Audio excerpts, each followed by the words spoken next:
माझ्या मित्राचं चहाचं शॉप आहे, तर तिथं सिगरेट पण भेटते आणि मी तिथं कधी कधी बसायला जात असतो.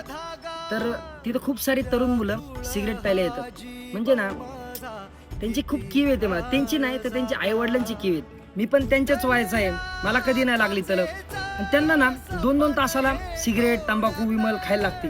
जर नाही ना खाल्ली, त्यांचं डोकं काम करत नाही. कसं काय लागली त्यांना असली सवय? आता मी पण सिटीमध्येच वाढलोय. माझ्यासोबत पण खूप व्यसन करणारी मुलं होती, पण मला कधी नाही लागली सवय. तुम्ही मित्रांचं बघून सवय लावून घेताय, काही गरज आहे का? तुम्हाला दिवसाला ₹200 पुरत नाहीत. शरीराचं पण नुकसान होतंय आणि पैशाचं पण नुकसान होतं. आणि तुम्हाला हे पण सांगतो, 2010 नंतर हे तरुण मुलांमध्ये व्यसन करणं खूप वाढलेलं आहे. कारण आधी लोकांकडे पैसा नव्हता, लोकांचे मित्र एवढे श्रीमंत नव्हते, एवढा खर्च नव्हता करत.